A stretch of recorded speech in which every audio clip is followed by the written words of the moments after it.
بسم اللہ الرحمن الرحیم۔ بزرگان محترم، میرے بھائیو، رمضان المبارک کا مہینہ اللہ جل شانہ کی ایک بڑی عظیم نعمت ہے۔ ہم اور آپ اس مبارک مہینے کی حقیقت اور اس کی قدر کیسے جان سکتے ہیں؟ کیونکہ ہم لوگ تو دن رات اپنی دنیاوی کاروبار میں الجھے ہوئے ہیں، صبح سے شام تک دنیا ہی کی دوڑ دھوپ میں لگے ہوئے ہیں اور مدیت کے گرداب میں پھنسے ہوئے ہیں۔ ہم کیا جانیں کہ رمضان کیا چیز ہے؟ اللہ جل شانہ جن کو اپنے فضل سے نوازتے ہیں، وہ اس مبارک مہینے میں اللہ جل شانہ کی طرف سے آنے والے انوار و برکات کے سیلاب کو پہچانتے ہیں۔ اسی لیے ایسے حضرات اس مہینے کی قدر کرتے ہیں اور ان کو اس مہینے کی قدر ہوتی ہے۔ اور آپ نے شاید یہ حدیث سنی بھی ہوگی کہ جب نبی علیہ الصلوۃ والسلام رجب کا چاند دیکھتے تو یہ دعا فرماتے کہ اللہم بارک لنا فی رجب و شعبان وبلغنا رمضان، کہ اے اللہ ہمارے لیے رجب اور شعبان کے مہینے میں برکت عطا فرما اور ہمیں رمضان کے مہینے تک پہنچا دے، یعنی ہماری عمر اتنی دراز کر دیں کہ ہمیں اپنے عمر میں رمضان کا مہینہ نصیب ہو جائے۔ اب آپ اندازہ لگائیے کہ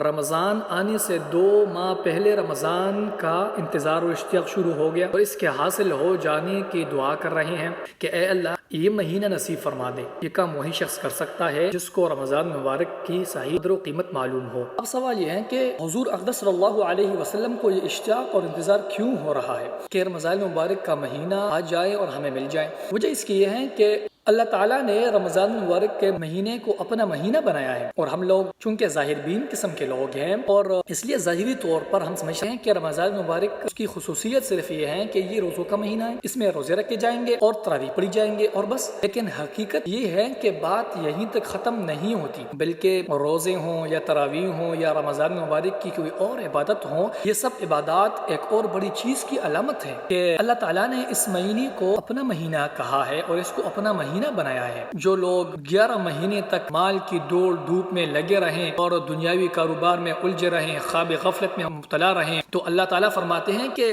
اب میں ان کو اپنا ایک مہینہ اپنے قرب کا عطا کرتا ہوں، ان سے کہتا ہوں کہ تم تو ہم سے بہت دور چلے گئے ہیں، 11 مہینے تم اپنی دنیا کے کام دھندے میں الجھ گئے تھے اور تمہارا کام، تمہارے افعال، تمہارے خیالات یہ سب دنیا کے کاموں میں لگے ہوئے تھے۔ اب ہم تمہیں ایک مہینہ عطا کرتے ہیں، اس مہینے کو تم ٹھیک ٹھیک گزار لو، اس مہینے میں مجھے راضی کر لو، میرا قرب حاصل کر لو، اور تمہیں ہمارا قرب اس مہینے میں اس لیے حاصل ہوگا کہ یہ ہمارے قربت کا مہینہ ہے، اس کو میں نے اپنی قربت کا مہینہ کہا ہے۔ تو ہم سے جتنا ہو سکے ہم اس میں تلاوت کریں زیادہ۔ آپ نے سنا ہوگا کہ ہمارے جو امام ہیں، امام ابو حنیفہ رحمۃ اللہ علیہ، وہ رمضان کے مہینے میں 61 قرآن ختم کیا کرتے تھے، ایک دن کو، ایک رات کو اور ایک تراویح میں۔ جو اعمال ہم کر رہے ہیں یہاں پہ ہمیں اس کا کوئی پتہ نہیں چلتا، لیکن جب ہماری آنکھیں بند ہو جائے گی نا اور مٹھی ڈال دی جائے گی نا تب پتہ چلے گا، تب آپ کو ان اعمال کی قدر ہو جائے گی۔ تو ہمیں چاہیے کہ ہم زیادہ سے زیادہ اعمال کر لیں، زیادہ سے زیادہ اللہ کو راضی کر لیں۔